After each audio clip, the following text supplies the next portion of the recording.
We are now joined here in the studio by City Council Speaker Christine Quinn, who has been touring the city to assess the damage to all 5 boroughs in the wake of Hurricane Sandy. Thank you for being with us. How are you doing? I'm doing okay.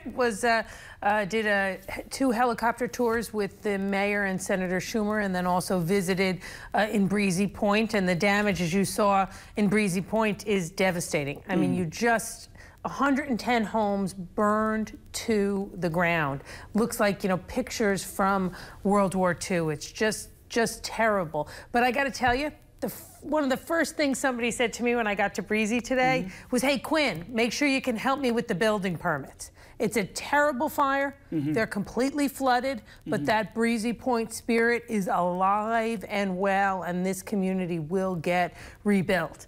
We also saw the other parts of Rockaway. The boardwalk's gone. Basically gone. It looks from the air like pickup sticks, you know what I mean, that somebody threw. Right. The docks in Garrettson and Mill Basin, most of them seem to be torn up, and Staten Island took it very, very hard as well. Well, tell us, I mean, we've been trying to consistently throughout all of this indicate to our viewers where each piece of the puzzle fits in. So we talked with Chuck Schumer earlier tonight, and he's been on the phone and trying to get federal assistance in. And we talked certainly with the governor, and we've been hearing from the mayor throughout. Where does the city council fit in? What's your role in all of this? Most people think of the city council as, here to pass laws and so forth. In an emergency like this, what's your role? Well, we are the most local form of government, right? Which means we're probably the most connected to community leaders, block association presidents, things like that. So we, from the Speaker's office, have a desk at the Office of Emergency Management, staffed 24 hours a day in these types of situations. So council members know, get us what's going on in your district. So we have, minute by minute, getting emails, calls from council members. This is a problem, that's a problem, that's a problem. We then are at OEM. We can dispatch those calls directly to the agencies, get them addressed. We're also, the 51 members, eyes on the street. We can be, and we are, bringing information back to the agencies in a real-time way about what's happening. So Dominic Recchia calls in, they need more sandbags. We get them out there. Dominic calls in, the sewer has backed up on Neptune Avenue. We're able to get DEP out there. Or Eric Ulrich calls in and they need a backup generator at the volunteer fire department in Breezy. We can get it there more quickly because we're on the ground. So in a way, it's doing the constituent service council members do every day in addition to their legislative work, just doing it in a much more intense, focused way. The way you described it, is that ad hoc, or is that something you drill on? Is this something you're prepared to sort of flip a switch and put into action? We have, in the time I've been Speaker, we've kind of ramped up our emergency management unit. We now have a director of it. It starts, some days there's a fire in your district. Council member, this is the 3-alarm fire, this is the situation. Council member, there's a water main break in your district. So that's the more usual stuff on a regular basis. And then in these bigger situations, we actually have folks down there staffing the desk, and the council members know who to get in touch with. And leading up to the storm, we get them all of that contact information. As the storm moves along, we give other information. Hold your trees down until after X point. Get us the list of priorities, et cetera. And for example, yesterday with the mayor's office, we did calls with all elected officials, hearing from them what they needed before it hit. So we take this seriously, and again, it happens on a regular basis with smaller things like fires or water main breaks. Gotcha. We talked with several of your members over the last couple of days, and many of them were out there trying to sort of help bring about the evacuation of Zone A. Absolutely. All of them that I spoke with expressed a certain amount of frustration that people were not taking it seriously, either because the weather hadn't really picked up, the wind hadn't picked up yet, or just because they had just made a decision they were going to stay where they were. I imagine that must have been frustrating to hear those reports. It was very frustrating, and on Sunday night, I was out with Councilmember Ulrich and Assemblymember Goldfeder in Breezy Point myself, meeting with the Cooperative Association there and the volunteer fire departments, who were also frustrated, and they wanted help and assistance getting the word out. It'll be interesting to see if we can figure out how many people did actually leave. You understand wanting to stay with your home and property, and understand the needing kind of have a little sense of control in such an out-of-control situation. But obviously what you're risking is so extreme. I mean, thank God no one died in those fires last night. It's a credit to the fire department and the volunteer fire department as well. But, you know, one thing I will say is I want to give a lot of credit to the Housing Authority, John Ray, and the council members. They really did very good coordination going through the Housing Authority buildings. We think as many as 50 to 60% of Housing Authority residents left this time. And the Housing Authority in Irene, they didn't have buses there for people. Yeah. That was noted to them. They fixed this time, and we had buses there to move people out, which is a good, you know, learning by when you didn't do it 100% perfect the first time. You know, it's interesting when I have heard about the fatalities. You know, we got a pretty good list from the police department, and I started mapping some of them. I'm sure somebody's going to do it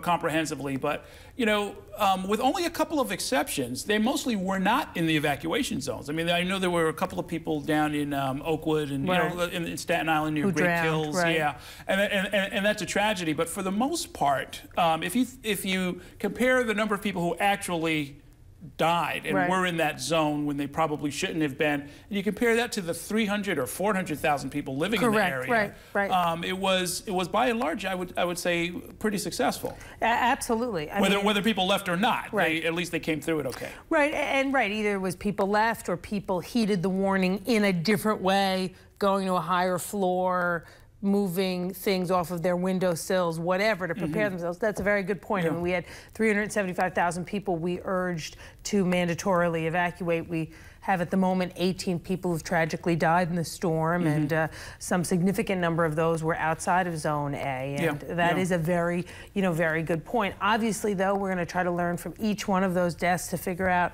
what we could have done differently, or what type of message perhaps we could have sent out that might have kept people a little more out of harm's way. Let's talk a little bit about what happened right across the street from here, and now we're talking about your district, and you and I were speaking when we saw this building collapse over here on 8th Avenue, and your mind went right to the same place I did, which was that why are 16 tourists in a building that had just been cited for improperly putting a two-story addition on itself, and your suspicion was unlicensed hotel. Absolutely. I'm positive of it. You know, there were 16 people there.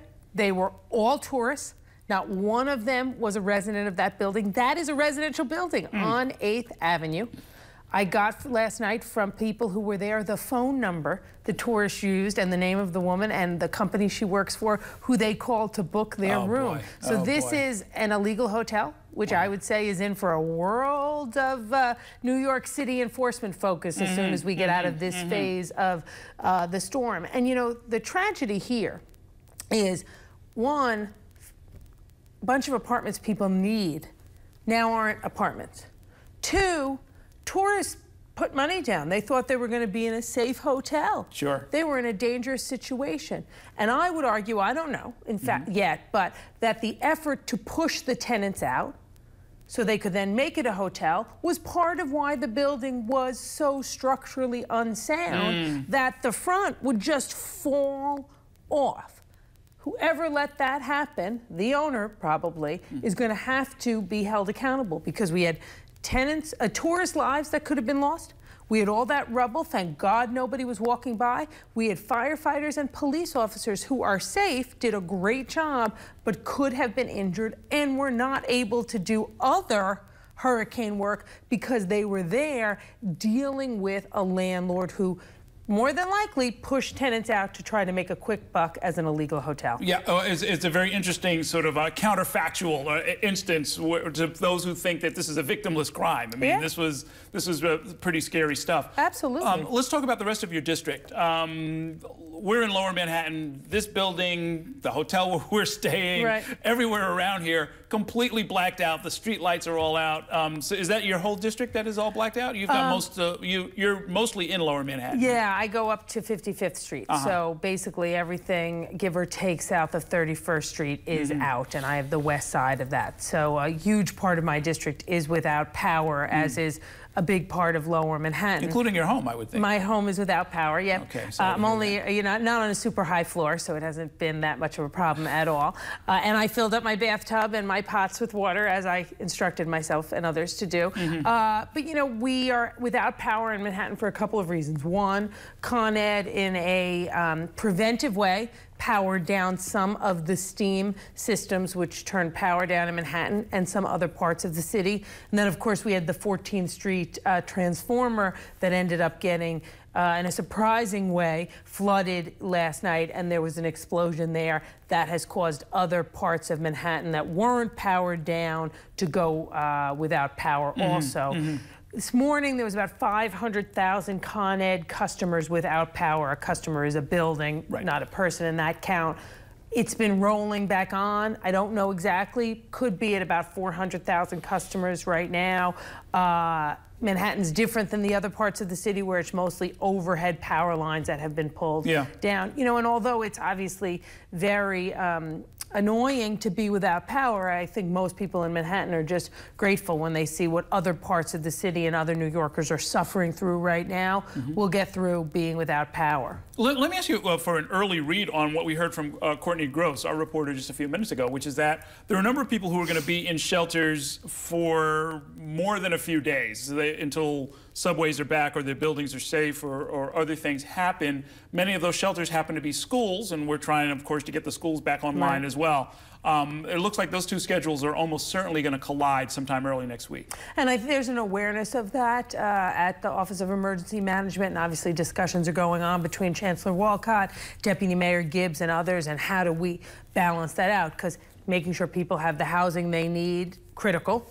Getting schools back up and running, also critical. So they're trying to figure that out. And also we need to just assess to make sure all the schools are structurally sound too. All of that is happening in ways that we're going to try to move everything as quickly as we possibly can. We just got a report I just heard. NYPD is confirming 22 storm-related deaths. So that number has gone up, which is unfortunate. Let me ask you about, as a representative whose district is a waterfront district, and of course you're thinking about all of the city, but I know you know home best of all. Do we have the right stuff that we need to protect, you know, the seawalls, the sewage systems, the protocols, and everything else that's needed to keep this city of islands safe from storm surges? You know, those are questions we're obviously, and Governor Cuomo has been talking about this, going to need to sit down and really take a look at. We've recently done flood planning in the city. We have made changes to the building codes to make them stronger in a hurricane prevention sense. There's some particular projects that are being built, which we've all added in additional requirements to. But that said, when in such a short period of time you have Irene and Sandy back to back, we do need to analyze what we've done and say maybe we need to go even further than we could ever have imagined, because we would never have imagined a Halloween hurricane, right? So what was, I think, very solid work at the time it was done recently, we just may need to go back and reevaluate, because I would never have thought, you and I talked last night about Hudson River Park, and not long after we talked, the Hudson River was at 10th Avenue. That is kind of beyond what I think any of us might have expected. Now, that's the bad news, is we're going to need to go do some reevaluation. The good news is we are really probably the city out there in the world that, if we need to up the standards, can do that in a way that will help other cities as well get it right. And the one thing I will say is that the sewer system, which you mentioned, that's something this is a little weird, is a personal interest of mine that we're going to be taking a look at, because I've long had concern that we have an out-of-date sewer system and that would start to catch up to us. You know, if we do have to do this type of infrastructure work, new sewer, whatever, the other side of that may be there could be federal help in that, and that could also create jobs and work for folks out there. Okay, very good. Glad to see you thinking ahead, even as everything in your district, so much of your district, still in the dark. Thank you for shedding some light on those issues and much more. Thanks a whole lot.